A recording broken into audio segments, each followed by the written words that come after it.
분할 대상에서 빼는 게 맞죠. 근데 문제가 있어요. 그게 내 재산이 아니요라는 거를 입증을 해야 되는 거예요. 우리 친정엄마가 준 돈인 거 당신도 알잖아. 남편은 난 모르는데? 예, 오늘 재산 분할 다툼에 대해서 한번 얘기를 해볼 예정인데요. 부부의 명의가 아니라 친정아버지한테 명의를 빌려줘서 구입한 친정아버지가 사실상 소유하고 있는 그 상가, 그것도 재산 분할 대상인지 거기에 대해서 한번 얘기를 해보고자 합니다. 네, 오늘도 질문 주실 분을 만나러 가십니다. 네, 함께 가보실까요? 네, 따라가겠습니다.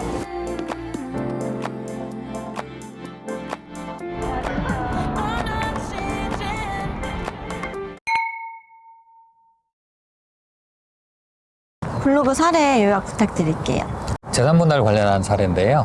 이혼할 때 재산 분할하는 건 당연하죠. 재산이 있으면. 그런데 여기서 문제됐던 거는 그 재산 중에 일부가 아내 명의로는 되어 있는데 사실은 그게 아내 재산은 아니었던 거죠. 친정 아버지가 딸의 명의를 빌려서 구입했던 그런 상가였어요.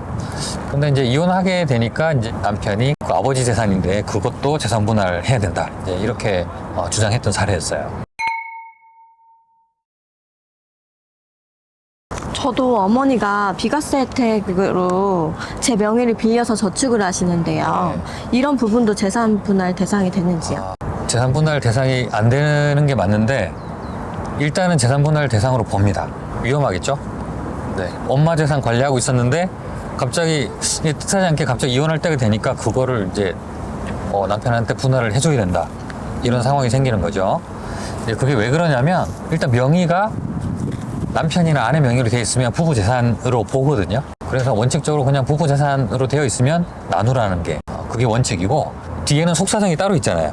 사실은 내 명의이긴 하지만 이 돈은 내가 이제 예금한 돈이 아니라 우리 친정 어머님이 주신 돈인, 그러니까 어머님은 나한테 이제 네가 좀 관리해 라고 하면서 주신 돈을 내 명의로 내 통장에 넣고 있었을 뿐인 거잖아요. 네.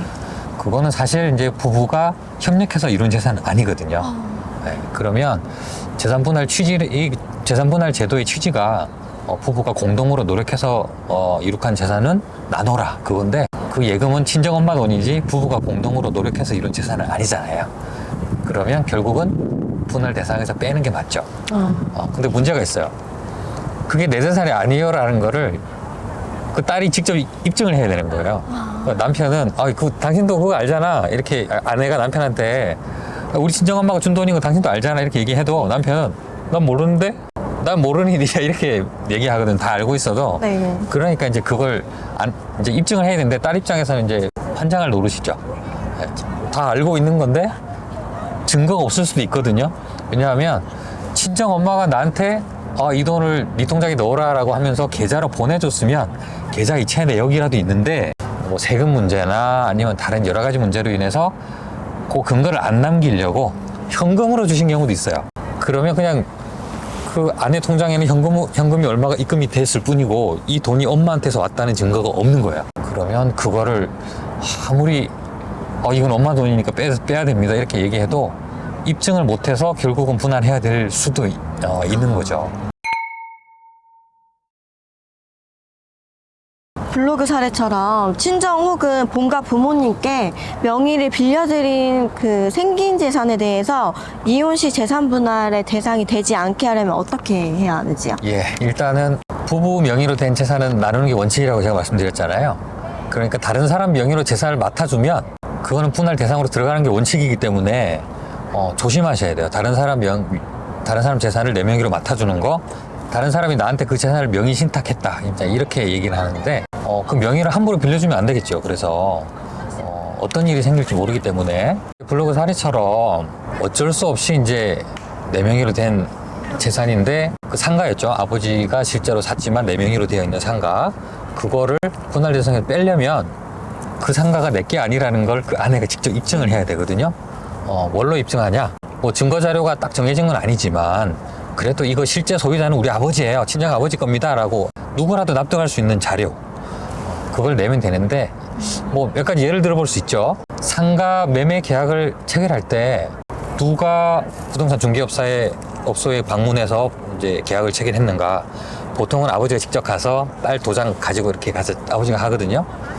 그리고 그 매매 대금 누가 납부했는지도 이제 중요하겠죠. 딸 통장에서 그 매매 대금이 나왔으면 딸 거구나 이렇게 얘기할 수 있지만 아버지가 냈겠죠. 아버지 재산이니까. 그 뒤에 이제 관리를 누가 해왔는가 그것도 중요해요. 뭐 이제 상가니까 임차인들이 있겠죠. 임차인 관리를 누가 나서서 했는가. 그 임차인들이 주인이 누구예요? 물어보면 임차인들이 저쪽 아버지세요 이렇게 얘기하는 거죠. 다들 월세 같은 것도 누가 받아왔는지 이제 그런 것들도 자료를 내면 좋을 것 같아요. 재산세도 누가 내고 있는가. 이제 그런 자료들을 이제 그 사례에선 딸이 다 제출했어요. 내가 명의만 빌려줬고 사실 이런 것들은 전부 아버지가 다 하셨어요. 그래서 이제 다행히 그거는 인정이 돼서 분할 대상에서 빠졌어요. 그런데 안 빠지는 경우도 있어요. 못 빼는 경우도 있거든요. 아무리 이제 이거는 뭐 우리 계모임 통장이에요. 이건 우리 동호회 회비 계좌예요. 라고 얘기해도 증거가 없는 거예요. 그러면 어쩔 수 없이 나눠야 되는 상황이 생기겠죠. 자기 명의로 재산을 맡아주는 거를 조심하셔야 되고 혹시 맡아주더라도 그게 내 재산이 아니다는 증거를 증거 자료를 많이 가지고 계셔야 될 거예요. 그래야 이제 재산 분할에서 이제 피해를 보는 일이 없을 것 같습니다. 이와 유사한 경험을 하시는 분들에게 조언 부탁드릴게요. 다른 사람한테 명의를 빌려주거나 다른 사람 재산을 내 명의로 맡아주거나 그거는 이제 명의신탁 재산이라고 하거든요. 명의신탁 재산은 원래는 이제 분할 대상에서 빠지는 게 맞습니다. 하지만 그 입증하는데 문제가 있기 때문에 그 입증할 수 있는 자료를 꼼꼼하게 준비하시기 바랍니다. 네, 좋은 말씀 감사드립니다. 오늘은 이혼할 때 재산분할 과정에서 명의신탁 재산이 있을 때 어떻게 해야 되는지에 대해서 간략하게 한번 얘기를 나눠봤습니다. 감사합니다. 예, 저는 또 다음 서면을 또 작성할 게 많이 있어서 급히 또 사무실로 이동하겠습니다.